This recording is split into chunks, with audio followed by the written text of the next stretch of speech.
नमस्कार. मैत्रीय स्पर्धा परीक्षा मार्गदर्शन व संशोधन केंद्रामध्ये आपलं हार्दिक स्वागत. मी प्राध्यापक प्रवीण डोंगरे. आजच्या या व्हिडिओमध्ये आपण वैज्ञानिक दृष्टिकोन म्हणजे काय हे समजून घेऊ. वैज्ञानिक दृष्टिकोन जर निर्माण करायचा असला तर हा कुठल्या पुस्तकात शिकवला जात नाही, तर हा स्वतःच्या अनुभवातून, स्वतःच्या तर्कामधून, स्वतःच्या विचारामधून, पुराव्यानिशी एखादी गोष्ट जेव्हा आपण सिद्ध करतो आणि सिद्ध केल्यानंतर त्याला कोणीही टाळू शकत नाही, त्यामधून निघालेला जो निष्कर्ष आहे तो निष्कर्ष कोणी नाकारू शकत नाही. हा जो निष्कर्ष निघतो हा निष्कर्ष पुराव्यानिशी निघतो, हा पुराव्यावर आधारित असतो. म्हणून कुठलीही गोष्ट तर्कशुद्ध स्वरूपात आणि पुराव्यानिशी आपण जेव्हा मांडतो आणि त्याकडे जेव्हा आपण एक त्या नजरियेतून बघतो तेव्हा हा वैज्ञानिक दृष्टिकोन निर्माण होत असतो. मित्रो, आजचा हा दृष्टिकोन म्हणजे नेमका काय हे आपण एका उदाहरणाच्या मार्फत समजून घेऊ. आपल्या महाराष्ट्राने, या मातीने आपल्या महाराष्ट्रालाच नाही तर आपल्या देशालाच नाही तर आपल्या या जगाला सुद्धा असे क्रांतिकारक थोर महापुरुष महात्मे दिले. त्यापैकी मराठी भाषेला ज्यांच्यामुळे आज अभिजात दर्जा प्राप्त आहे असा थोर क्रांतिकारक, थोर संत, जसं मंदिराचा जो कळस असतो त्या पद्धतीनेच या वारकरी संप्रदायाचा कळस असलेला खूप मोठा क्रांतिकारक म्हणजे संत ज्ञानेश्वर. तुम्ही म्हणणार की संत ज्ञानेश्वरांना संत न म्हणता तुम्ही क्रांतिकारक का म्हटलं? क्रांतिकारक म्हणण्याच्या पाठीमागे उद्देश हा आहे की 13व्या शतकामध्ये त्यांनी या महाराष्ट्रामध्ये एवढी मोठी क्रांती घडवून आणली की त्यांना संत म्हटल्यापेक्षा त्यांना क्रांतिकारक म्हटलेलं जास्त सोयीस्कर ठरेल. महाराष्ट्राच्या पुणे जिल्ह्याच्या आळंदी या ठिकाणी 1275 मध्ये या क्रांतिकारकाचा जन्म झाला आणि या क्रांतिकारकाला या महाराष्ट्राच्या भूमीमध्ये, या महाराष्ट्राच्या मातीमध्ये एवढी मोठी क्रांती घडवून आणली की आजही या 1000 वर्षांनंतर सुद्धा त्यांच्या क्रांतीला तोड नाही असं आपण म्हणू शकतो. मित्रो, ज्ञानेश्वरी हे तुम्ही ऐकलं असेल, भावार्थ दीपिका हे सुद्धा तुम्ही ऐकलं असेल. हे दोन्हीही ज्ञानेश्वरांनी लिहिलेले ग्रंथ आहेत, लिहिलेल्या ओव्या आहेत, लिहिलेले अभंग आहेत. त्यापैकी आपण ज्ञानेश्वरीचा विचार करू. ज्ञानेश्वरी म्हणजे काय तर आज ज्या पवित्र ग्रंथाला आपण भगवद्गीता म्हणतो, या भगवद्गीतेमधील 701 जे श्लोक आहेत या श्लोकांचं मराठीमध्ये जे रूपांतर केलं, मराठीमध्ये जे भाषांतर केलं ते भाषांतर म्हणजेच ज्ञानेश्वरी.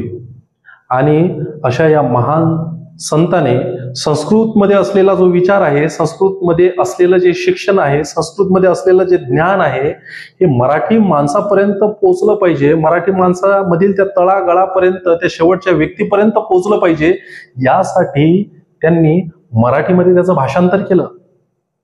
वयाच्या 21व्या वर्षी जरी त्यांनी समाधी घेतली असेल तरी आजही तुमच्यामध्ये, आमच्यामध्ये, आपल्या सर्व वारकरी संप्रदायामध्ये आजही संत ज्ञानेश्वर महाराज हे जिवंत आहेत.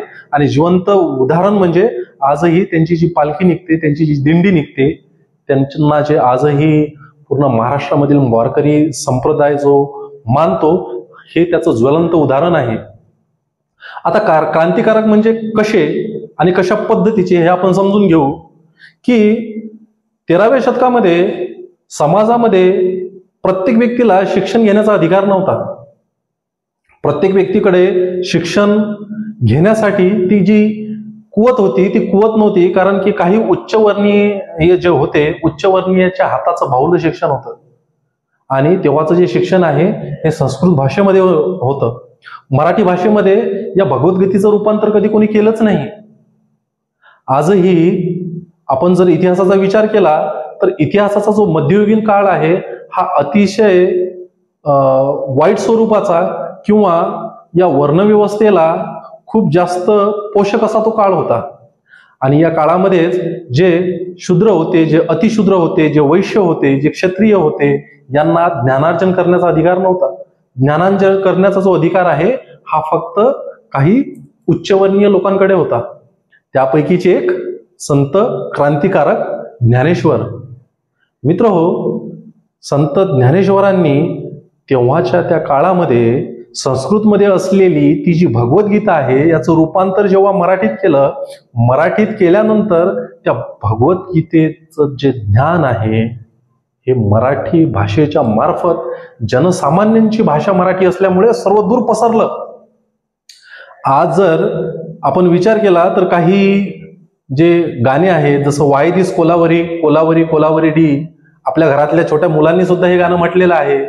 गुलाबी साडी आणि लाली लाल लाल दिसते मी राजा, आता फोटो माझा काढ, हे सुद्धा गाणं आज कोणी घरातली जी महिला असेल, छोटं बाळ असेल, हे मोबाईल बघताना, स्वयंपाक करताना, झोपताना, उठताना, बसताना गुणगुणावतं.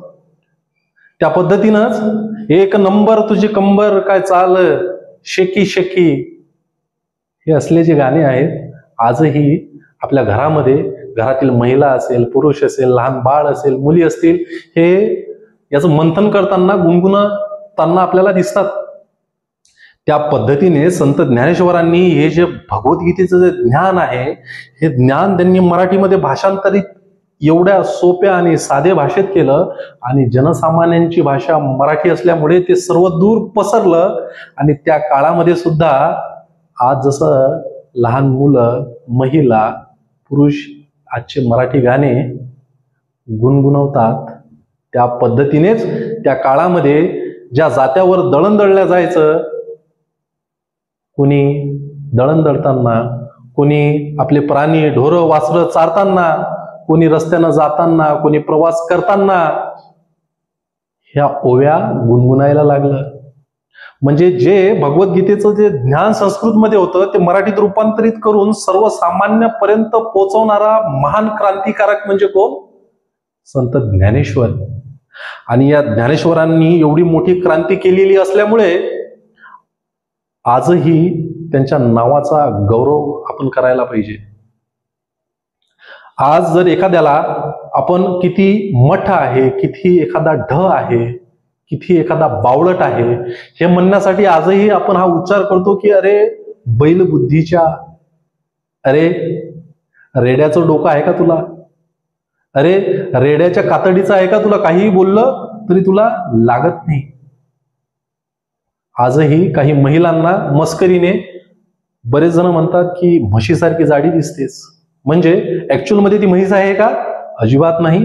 तर एखादी गोष्ट समजावून सांगत असताना एखाद्या गोष्टीची जेव्हा उपमा दिली जाते, त्या पद्धतीची उपमा या सर्वसामान्य व्यक्तींना दिलेली आहे की त्यावेळेला ज्या लोकांना ज्ञानार्जन करायचा हक्क नव्हता त्या लोकांपर्यंत ज्ञानेश्वरांनी हे ज्ञान पोहोचवल्यामुळे रेड्यासारख्या मठ्ठ बुद्धीचे, बैल बुद्धीचे, गाढवासारखे जे लोक होते ते संस्कृतमध्ये, भगवद्गीतेमध्ये असलेले जे वेद आहेत ते मराठीत रूपांतरित झाल्यामुळे प्रत्येक जण ते म्हणू लागलं आणि ते बोलू लागलं. आणि हे जे वेद जे आहेत या वेदाचं रूपांतर मराठीत झाल्यामुळे आणि प्रत्येक जनावरासारखे हे जे सामान्य लोक होते, वैश्य लोक असतील, क्षत्रिय असतील किंवा शूद्र असतील, हे ढोरासारखे, प्राण्यासारखे, बैलासारखे, रेड्यासारखे जे लोक होते ज्यांना ज्ञानार्जन करण्याचा अधिकार नव्हता ते सुद्धा म्हणू लागले. आणि सर्वसामान्यापर्यंत हे अभंग गेले, सर्वसामान्यापर्यंत ह्या ओव्या गेल्या आणि तिथून या गोष्टीची निर्मिती झाली की संत ज्ञानेश्वरांनी रेड्याच्या, बैलाच्या तोंडातून सुद्धा वेद वदवले. हा झाला संत ज्ञानेश्वरांकडे बघण्याचा वैज्ञानिक दृष्टिकोन आणि हा झाला फॅक्ट, हा झाला पुरावा. दुसरं, जेव्हा चांगदेव हे त्यांच्या भेटीला आले, हे एका वाघावर बसून आले आणि वाघावर बसलेले असताना त्यांच्या गळामध्ये एक विषारी साप होता. काय आहे हा वाघ, काय आहे हा विषारी नाग? आणि त्यावेळेस संत ज्ञानेश्वर असतील, सोपानदेव असतील, मुक्ताबाई असतील, निवृत्तीनाथ असतील, त्यांचे जे बहीण भावंडे आहेत ते एका भिंतीवर बसलेले होते आणि भिंतीवर बसलेले असताना त्या चांगदेवांचा जो घमंड आहे तो मोडण्यासाठी संत ज्ञानेश्वरांनी त्या भिंतीला म्हटलं की चाल, आणि भिंत सुद्धा हळूहळू चालायला लागली. अरे या समाजामध्ये जो शूद्र वर्ग होता, अतिशूद्र वर्ग होता, व्यापारी वर्ग होता, क्षत्रिय वर्ग होता, ज्यांना ज्ञानार्जन करण्याचं काम, ज्यांना ज्ञानार्जन करण्याचा हक्क, अधिकार नव्हता, त्या दगडासारख्या, आपण म्हणतो ना एखाद्याला की अरे काय दगड डोक्याचा आहे रे तू, तर हे जे दगड आहे त्या दगडांना चालायला संत ज्ञानेश्वरांनी शिकवलं. या दगडांना धावायला ज्ञानेश्वरांनी शिकवलं. या दगडांना विचार करायला ज्ञानेश्वरांनी शिकवलं. या दगडांना तर्क, या दगडांना वेद, या दगडांना जीवन शिकवलं. भगवद्गीतेचं जे सार आहे हे सार या ज्ञानेश्वरांनी या समाजाला दिलं. त्यामुळे हा समाज जे आहे यशाच्या दिशेने मार्गस्थ झाला. मित्र हो, हीच ती भिंत आहे, ही ती सामाजिक भिंत आहे जी या क्रांतिकारकाने चालवली. हे जे ज्ञान आहे हे ज्ञान सर्वसामान्यांपर्यंत त्यांनी पोचवलं. म्हणूनच त्यांना संत म्हणतात, महात्मे म्हणतात. आणि इथून पुढे जेव्हा तुम्ही सुद्धा ज्ञानेश्वर महाराजांचा उल्लेख करणार तर त्यांना एक क्रांतिकारक म्हणून त्यांच्याकडे बघा. एखादा चमत्कार केला किंवा एखाद्या व्यक्तीला चमत्कारिक स्वरूप दिल्यानंतर त्याचं वास्तविक जे स्वरूप आहे, त्याची जी किमया आहे ती कमी आपण अजिबात करायला नाही पाहिजे. मित्र, मला असं वाटतं की हे जे संत ज्ञानेश्वरांचं उदाहरण आहे, या उदाहरणावरून आपल्याला लक्षात येत असेल की ज्ञानेश्वरांकडे बघण्याचा जो आपला दृष्टिकोन आहे, जो नजरिया आहे, जो तर्क आहे, जे निर्माण झालेले प्रश्न आहेत, याची उकल होते. आणि जेव्हा एखाद्या गोष्टीची उकल स्वयंप्रेरणेतून होते, तर्कशुद्ध विचाराने होते, प्रश्न संशय निर्माण झाला, हा जो प्रश्न आणि संशय आहे हा दूर होऊन जातो. तिथे सुरुवात होते वैज्ञानिक दृष्टिकोनाची. आणि हा वैज्ञानिक दृष्टिकोन कुठल्या पुस्तकात शिकवला जात नाही. हा स्व अनुभवातून, स्वतःच्या तर्कातून, स्वतःच्या विचारातून, स्वतः निर्माण झालेले जे प्रश्न आहेत त्या प्रश्नातून निर्माण होत असतो, संशयातून निर्माण होत असतो. विज्ञान हे प्रश्न विचारायला शिकवते की एखादी गोष्ट अशी आहे ती अशीच का आहे. त्याच्या पाठीमागे जेव्हा एखादा प्रयोग करून सिद्ध केल्या जाते तेव्हा त्याचं समाधान होतं. तर मला असं वाटतं की वैज्ञानिक दृष्टिकोन म्हणजे नेमकं काय आणि तो बघण्याचा जो नजरिया आहे तो कसा डेव्हलप व्हायला पाहिजे, हा तुमच्या विचारातून, तुमच्या अनुभवातून, तुमच्या तर्कातून नक्कीच होईल. परंतु ओव्हरऑल वैज्ञानिक दृष्टिकोन म्हणजे काय हे तुम्हाला कदाचित समजलं असेल. आणि नक्कीच अशाच वैज्ञानिक दृष्टिकोनासाठी, नवीन नवीन गोष्टीसाठी या चॅनलला लाईक करा. हा विचार ज्ञानेश्वरांचा विचार आहे, हा संतांचा विचार आहे, हा महाराष्ट्राने दिलेल्या एका क्रांतिकारकाचा विचार आहे. हा सर्व दूर पोचवा. या व्हिडिओला जास्तीत जास्त लोकांपर्यंत शेअर करा. आणि असेच नवनवीन तर्कशुद्ध व्हिडिओ बघण्यासाठी या चॅनलला सबस्क्राईब करा. धन्यवाद.